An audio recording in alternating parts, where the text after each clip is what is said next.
She's an educator, she's a public historian, she's an arts advocate, and also a culture preservationist. Now, Victoria Smalls is the new executive director of the Gullah Geechee Cultural Heritage Corridor. I talk one-on-one with Victoria for this edition of Quintin's Close-Ups. And if you haven't already, subscribe to my YouTube channel and like Quintin's Close-Ups on Facebook. Victoria Smalls, welcome to the award-winning Quintin's Close-Ups. Thank you. I'm so glad to be here. I'm glad for Siuna. Yes, ma'am. Absolutely. I know that obviously you are, well, just as as recent as last week, you were a National Park Ranger with the Reconstruction Era National Historic Park in Beaufort, South Carolina. You are a public historian, an educator, an arts advocate, and of course, a cultural preservationist from St. Helena Island. And now you have been named the executive director of the Gullah Geechee Cultural Heritage Corridor, which obviously is a 4-state national heritage area under the National Park Service, but extends from North Carolina all the way out to Florida. Let me ask you this. Emotionally, where are you? Oh, wow. Emotionally, I am profoundly humbled and grateful and happy and ecstatic. And my mind is, if you could see, this explosion of thought and gratefulness. That's where I am. I'm grateful to my ancestors, to the ancestors that helped make us who we are today. I'm profoundly grateful. That's where I am right now.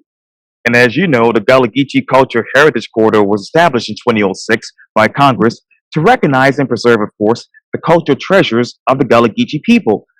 What is the biggest difference between 2006 and 2021 as you know it?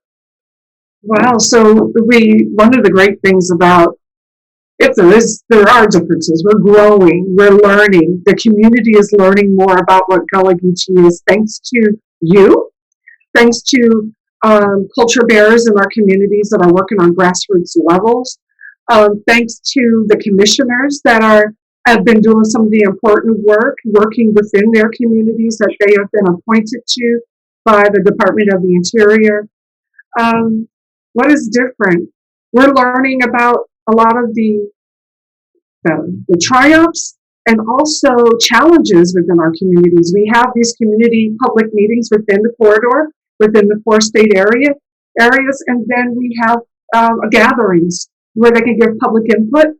They can talk about what is challenging their community, what they're working on, what they hope to get support on, how they can be productive and collaborators and partners with the Gullah Geechee Corridor Commission. And we're just learning a lot more. I think that we are in a great place today because of the inaugural commissioners that were in place. These are experts and scholars and people, like I said, that have been doing the work. Also, I just have to say we're learning so much more and being more visible, being more, what you say, transparent in what we're doing, and listening, doing eloquent listening within our communities, hearing and helping to support more. What are you listening to from an elegant standpoint when it comes to the challenges in the community surrounding the Gullah Geechee Corridor? Yeah. So formally, I served as a federal commissioner, as a Gullah Geechee Corridor commissioner, and I was able to go into our communities and go to these public meetings and also go to gathering spaces and meetings, focus groups. And the things that you would hear are challenges regarding to land. Black land issues, Gullah land issues, rapid land loss, economic development and sustainability for people within the corridor. We're hearing that people also want to know where they come from because there are so many gaps and of missing information. Sometimes not just gaps, voids and abysses of information missing within their lineage. And we want to be able to help people connect with places like the International African American Museum, the Center for Family History, with Low Country Africana, with other research genealogists, specialists that can help kind of fill in those gaps. just the very nature of who we are, the descendants of people that were enslaved here in the United States, speaks to that missing information. And so we want to be able to share that. So those are some of the things that we hear. We also hear that people want support within their celebrations because we are celebrating who we are. Now we are very proud. There have been many people that have been proud of their culture, their heritage, and who they are on a daily basis. But now we're seeing more celebrations come about, not just the original Gullah Festival in Beaufort. You have what we just celebrated on Saturday, the Sweetgrass Festival. Yes. You have the Hilton Head Island Gullah celebration. You have events at Geechee at some point. You have, I would argue that there's going to be even more celebrations. Just being able to share who we are with the world and letting people know that we are not fading. We are not disappearing. We are here. We are here, and come and join us and learn more. That's what those celebrations are about. And what are those voids right now that should be addressed? Definitely. So some of the voids that should be addressed, definitely land issues, economic sustainability with entrepreneurship, businesses. Also, we have to think about sea level rise and climate change. We also have to think about people that are still working the land and living off the water in an economic way. So those are the major voids. Also, another void for me that I have seen within our educational institutions is that we need to prepare our educators and our teachers more about what Gullah Geechee is, what it sounds like, what it looks like, what it tastes like, so that when they go into Gullah communities to educate and they have an experience of a student or scholars, as I like to refer to them, scholars being able to speak their language or going within Gullah communities to teach in those schools, that they can recognize when a scholar is speaking the Gullah language and not say that this is incorrect and correct them and cause some sort of shame where that child or that scholar is going to change, correct, and police themselves. So education, making sure our educators are educated about the culture more, setting out institutes on Gullah culture for them. And then also making sure our people are educated about the beauty of their culture and who they are. Making sure that every child and every community member within the Gullah community knows that they have this amazing, unique, and beautiful culture, their language, their food ways, their spirituality, just their way of living is uniquely beautiful and vital to the whole American culture and fabric. Let me ask you just a redundant question, Victoria. What is the beauty of the Gullah Geechee culture? Oh, wow. So all of these rich ways in which we have held on to for centuries. We're going to be talking about one of the reasons why we're brought here. Gullah Geechee people are here in the United States because of our expertise, knowledge of growing, cultivating, harvesting rice within the West and Central African regions of rice growing regions within Africa. We are going to be brought here for that sole purpose to bring the wealth to enslavers and to colonists in this area. We are the ones that are going to build the wealth as enslaved populations, as free labor. So that's one. But then there's so much more than just rice growing. There's our spiritual, supernatural beliefs that we are trying to hold on to. And you see this play out within Christianity through enslavement, during emancipation, and even up till today, you'll see more people reconnecting with some of their African roots when it comes to spirituality and religions, and incorporating that within Christianity or other faiths like Muslim faiths or the Islamic faith. So, and then we have, of course, our foodways. You see this beautifully displayed within Charleston. American cuisine, you will see that it has its foundation and basis within West African, Central African, throughout Africa, and it being displayed beautifully within our Gullah Geechee foodways. Our language, Yes. our language. We're melding more than 4,000 words and names within the English language to be able to have this eloquent, melodic, beautiful language, the Gullah language. The Gullah language was my first language. Unfortunately, I was made to feel ashamed of speaking my first language. And so that's one of the things why educating our people about how important it is to hold on and to continue our tradition is important to me because I don't want children to feel that they are inferior by the way that they speak naturally, their first language. I want them to be bilingual. I want them to feel that they can keep their language and also be able to speak English. Wow, there's so much our traditional crafts, Yes. like making the castnets or the gullah battle or the sweetgrass baskets. But not just stopping there.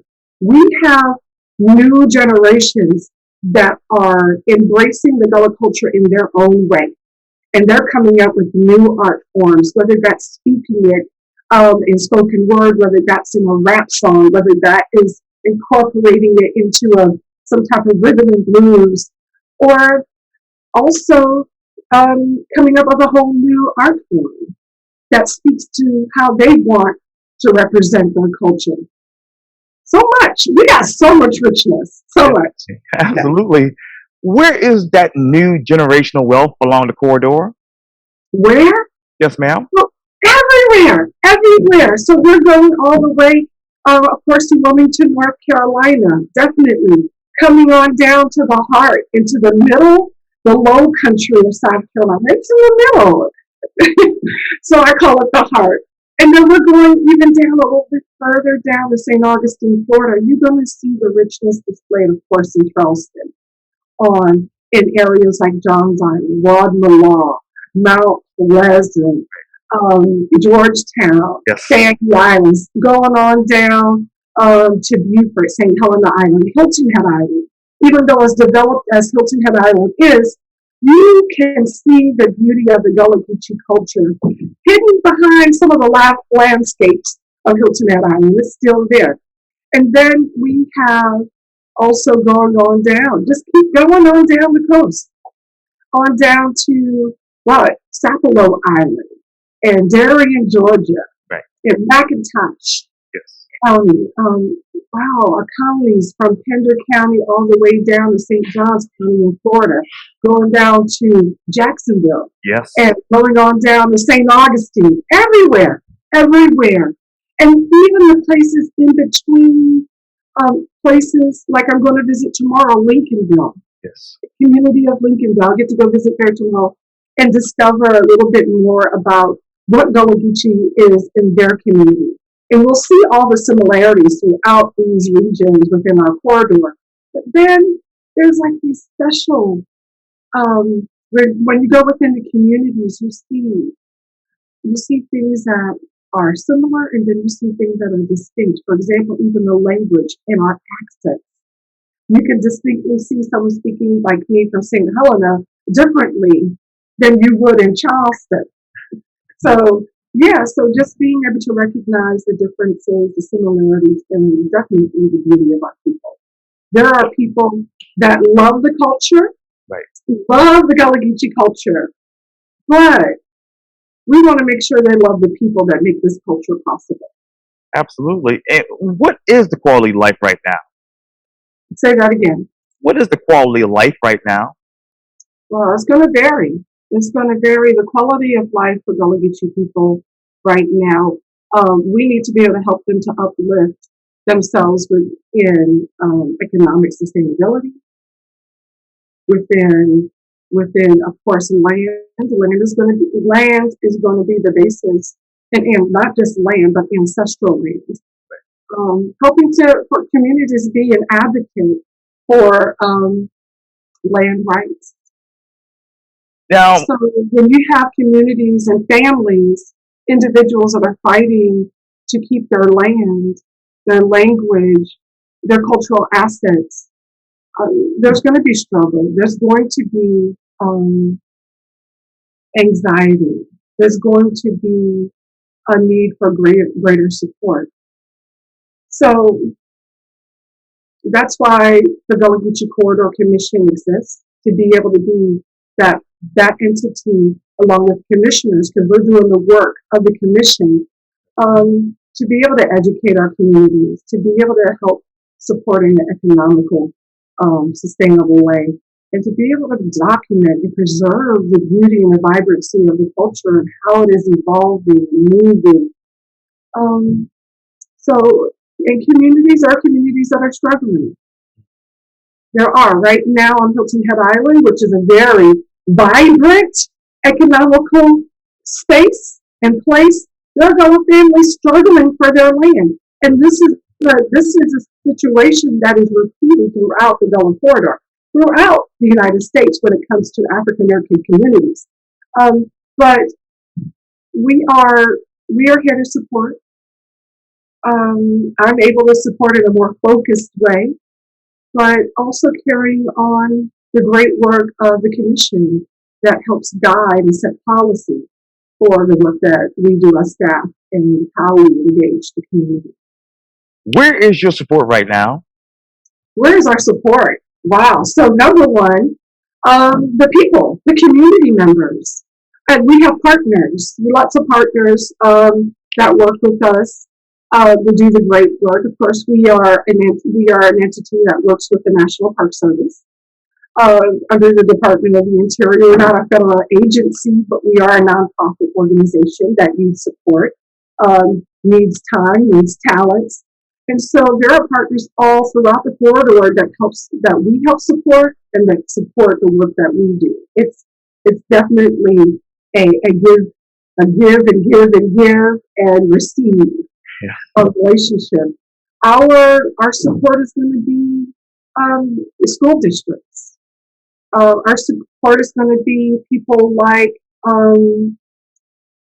other African American organizations, philanthropists, but mainly grassroots people in the communities. Yeah, just our regular day-to-day Gullah Geechee people that you may not see on a day-to-day basis, but are doing the work. That's our support, and those are the people we want to support. These are the people that we are going to be working on to sustain, preserve, promote, and learn that the tangibles and intangibles that we have in our Gullah communities, these people and items and places that are sacred sites. All of these treasures are important, and to be able to share with the world and the work that they are doing. I would say our support is our community, but really we're the ones that I argue are the support for the community. And what other tangible and intangible natural and cultural resources do you protect, preserve, and actually restore? Oh, wow, that's a great question. I love that. So we have waterways. We have, of course, we're talking about our ecology, our nature, our waterways, our streams, farmland, ancestral land, all of these estuaries that go along the corridor. You see this beautiful corridor. And we're right along the southeast coast of the United States. So all of this area, we work with other organizations to be able to help preserve, bring, I wouldn't say, just bring awareness of how they're changing, how we need to protect them. There's that. And then we also have, of course, wow, there's so much to even think. There's so much that I want to say. Being able to document and be able to preserve the tangibles as far as works of writing, authors, support people that are the scholars or not scholars, just everyday Gullah Geechee people that are wanting to do the great work. For example, I love these young folks. They're younger than I call them young folks, but right here in Charleston, the Geechee experience and how they are documenting in preserving their language on their terms. I love what they're doing. People like Son Michelle, all the way that's teaching the Gullah language and Geechee language up at Harvard University. The language is going to be very important because this corridor is encompassing a cultural and a linguistic area along the southeast coast. So we have that. We also have documentarians that are, for example, we have people like Althea Sumter, who is ethnographer that is going in and collecting stories. Lots of people like Dr. Eric Crawford that are going in that we work with Coastal Carolina University, going in to collect stories so that we have the memory, we have the information of stories of elders, of young people, of what Gullah Geechee was and what it is, and keep this information safe and stored for future generations to learn. Let me ask you this. This might be another redundant question, but how then do you assist and identify in preserving historical sites, historical data, artifacts, objects associated with the Gullah Geechee people and the culture for the benefit and education of the public? So we rely on the public to do that. We rely on Gullah Geechee community individuals to be able to do that. One of the things I would like to do or to bring back is working with the Smithsonian Institute with saving our cultural treasures. And that sometimes people have these very precious treasures and artifacts and family Bibles, different things that need preserving, that also could be shared with the public. It all starts with on the grassroots level to me. And utilizing the experts of individuals in the community. They don't have to be an expert, but they are experts because they live the culture. They are the people. So I feel that our arts, our crafts, our foodways, our music, our spirituality, all of these have to be documented. All of these have to be preserved. And the only way to do that is to go into the communities where these things take place. Small communities, large communities, and be able to help people, help them, guide them, and connect them to the resources in order to help to preserve them for future generations.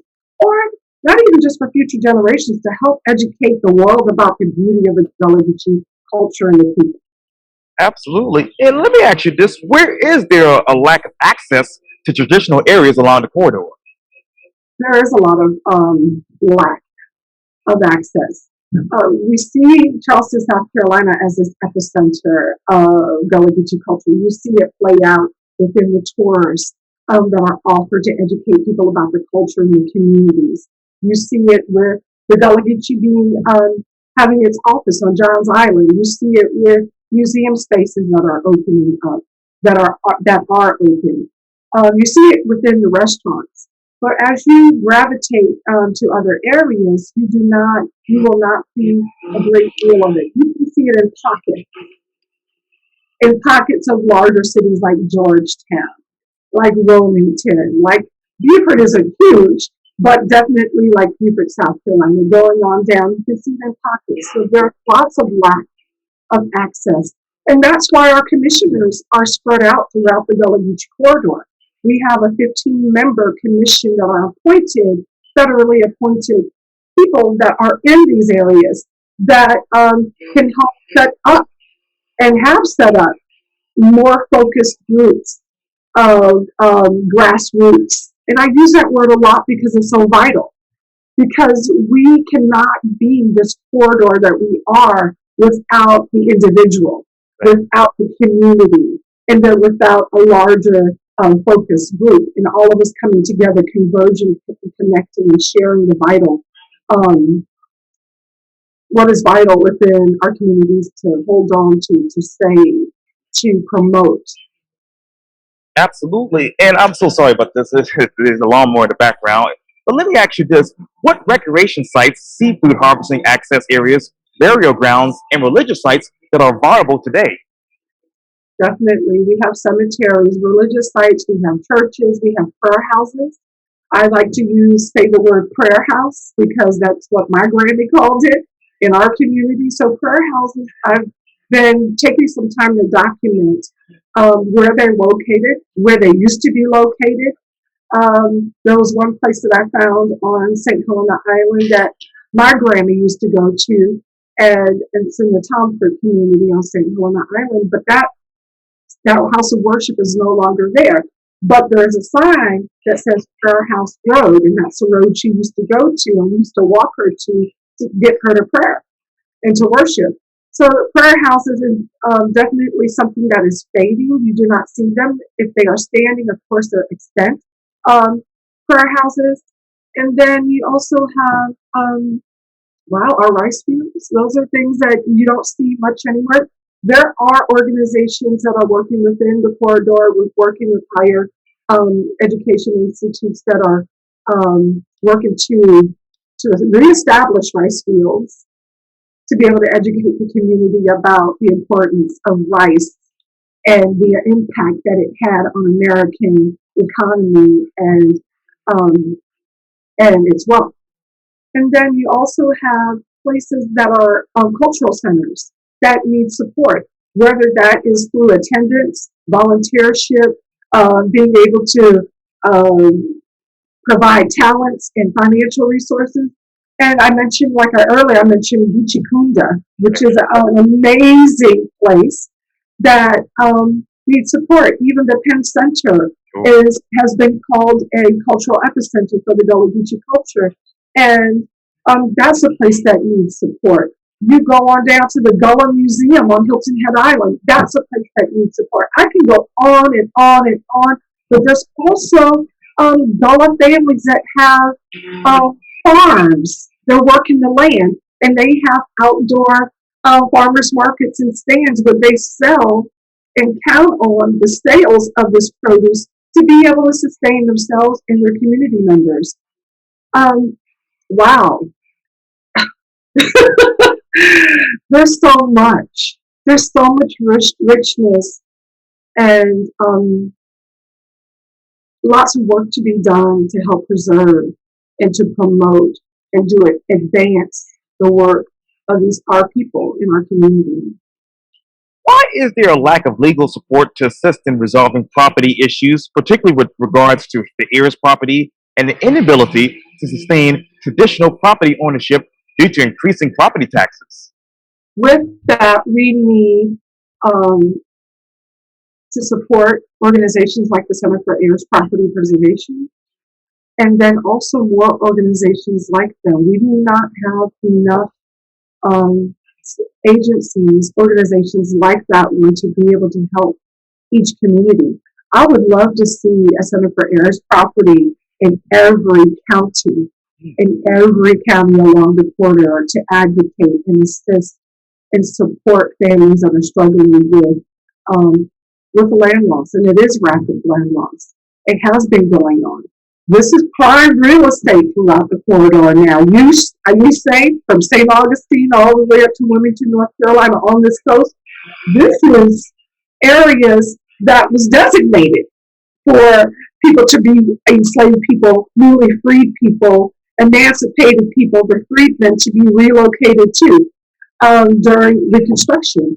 And then also, this is also a place where people were able to purchase land, and land that they're struggling today to hold on to.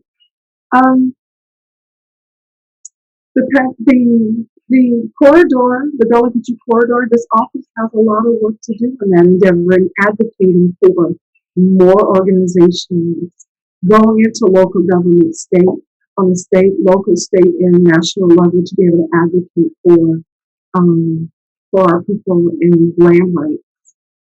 And what are those? I do want to just give this huge plug again that I really do value what the Center for Heirs Property Preservation is doing within the communities. They have volunteers that work within the grassroots level in those communities along the corridor called Woodlands Advocates. And they need more support.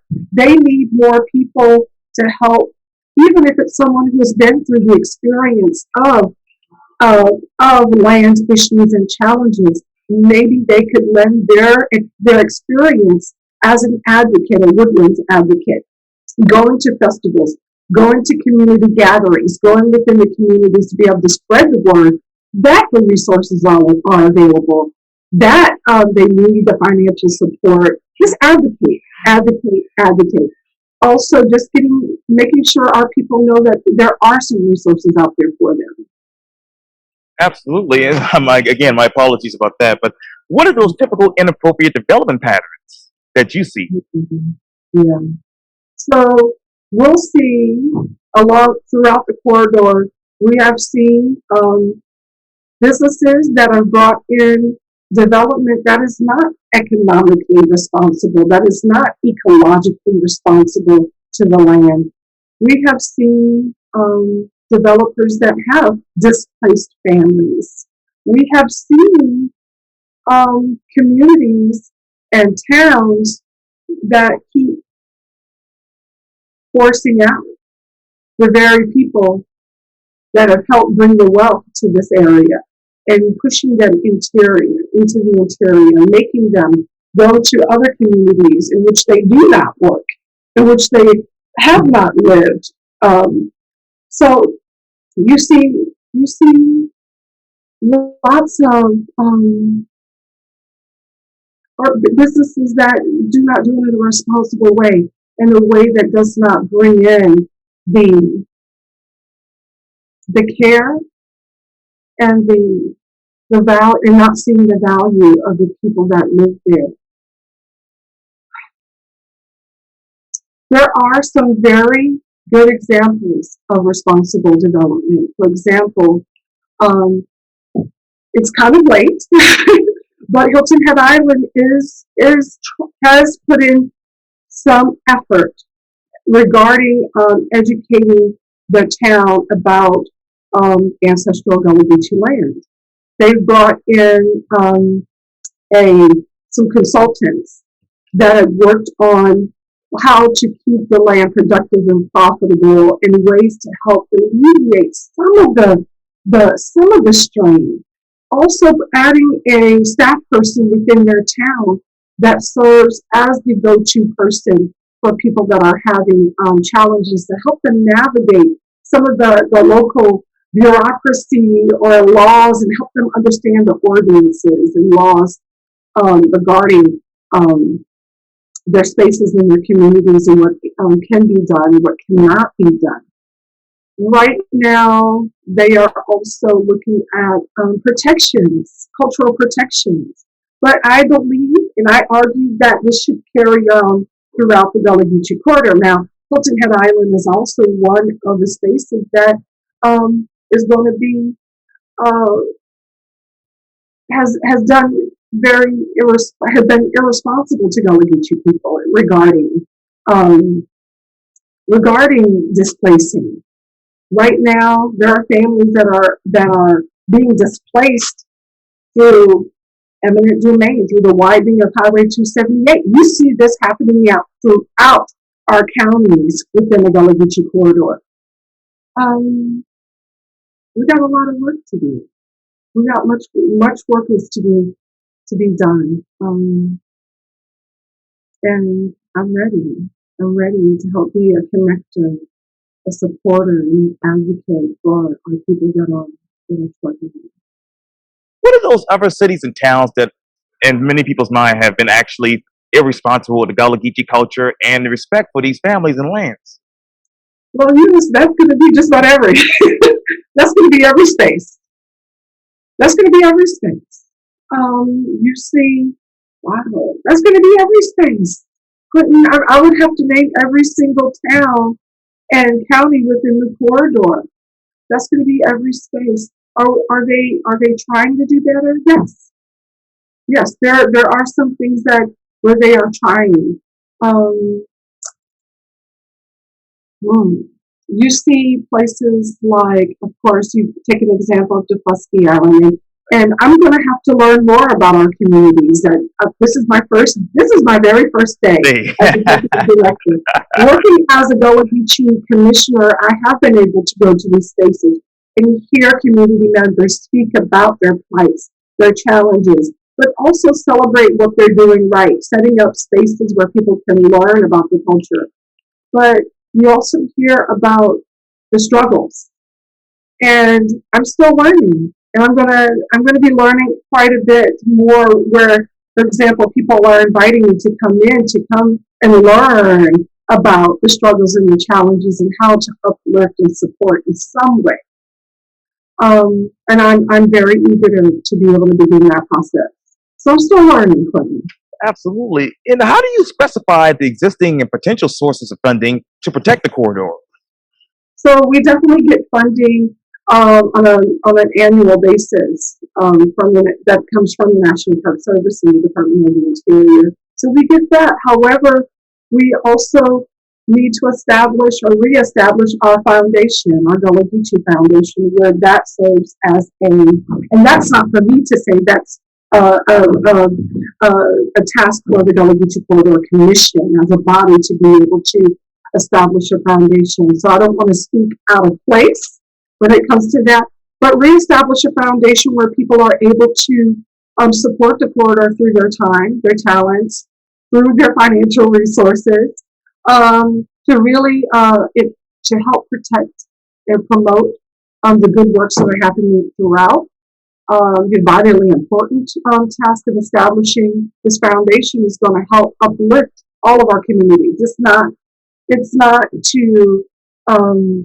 to take away in any way, but definitely to uplift our communities. And it's right now, it's never been more important to be able to do that. So it's critical for friends and supporters and advocates of equality, community development, activism, social justice, to join together to be able to help one another within these community spaces, and then also throughout, of course, the corridor. Yes, ma'am. Mhm. So Absolutely. we're looking for support, Yes. individual support. We're also looking for volunteers. We're going to need volunteers to help us spread the good word. We need the talents to help us do the great work. And then also the resources, the financial resources to be able to continue to advocate for the Center for Heirs property to have satellite stations throughout. But that's not my call. That's a whole other agency. But I'd love to be able to see that happen. To be able to go and provide support for educators, for teachers to learn about the culture, especially educators that are coming from outside of the communities and educating within the Gullah communities, to be able to understand what the culture is, what it looks like, what it sounds like, what it feels like. Who are the people? Yeah. And how will you oversee the adequacy and soundness of the organization's financial structure, fiscal policies, and performance? Wow, so I have this stack of financial documents on my desk over here, just looking at it. Right. Being able to be a good steward of the money that's coming in, the money that's being allotted on an annual basis from the federal government. When we write grants, I'm a grant writer, so that's going to be expected of me to be able to go into communities if there is a celebration, if there is a program that we're doing, finding the money to be able to support those programs, whether they're educational throughout, whether that's education on land, education on the culture as a whole, being able to get those resources and just being a good steward of the money that is provided to the corridor. Yeah, so being fiscally responsible, working with our finance committee they are seated with the commission. That's our governing board. That's our entity. Working with them because there are commissioners that have that expertise in finances, and I work along with them to make sure that we're being good stewards of the money that is being provided and gifted to the corridor. Will you consider in detail the application of appropriate land and water management techniques, including the development of intergovernmental and interagency cooperative agreements to protect the corridor's historical, cultural, and natural resources? That is something that we've always been doing. The commission has been doing that as a whole, and they set the policy for this office, for this corridor, for my position as well. We will continue the great work along those lines. We have to work with our local, regional, and national agencies, government agencies, other outside that are outside of the government to be able to. We cannot do this alone. We can't do this alone. We have to work in tandem. We have to work and be connectors, being able to help community members, educating them educating us as well. And then also, all of that is very important. So we will be continuing all of those things without a doubt. Okay. And what way do you assist state and local governments and public and private entities in South Carolina, Georgia, North Carolina, and Florida in interpreting the story of the Gullah Geechee and preserving the Gullah Geechee folklore, arts, cultures, and obviously crafts and music?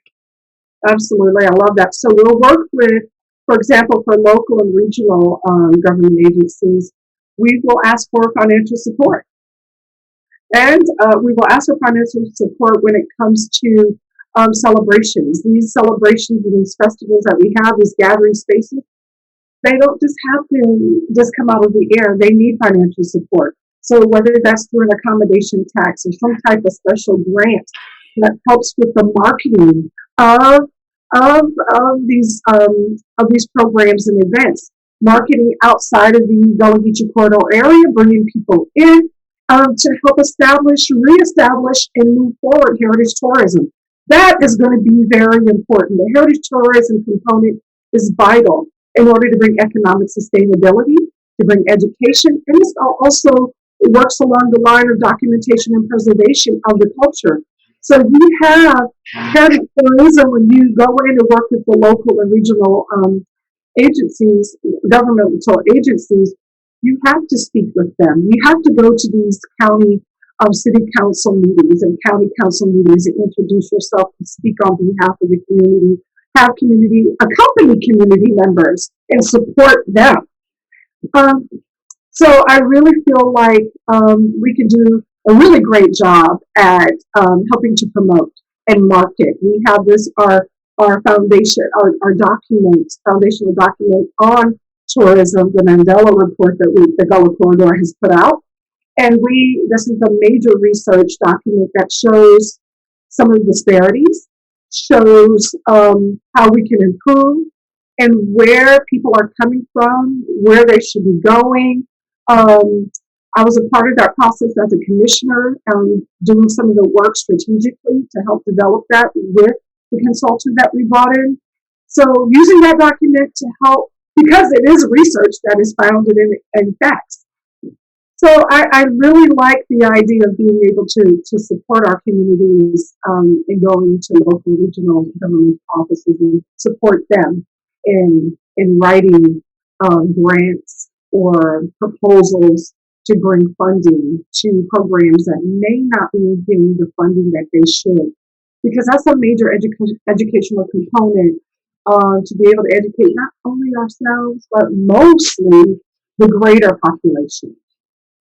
Absolutely. And I would like to continue this conversation in probably 6 months when the lawnmower's not here. I don't even hear it. Oh, you I don't? don't hear the lawnmower.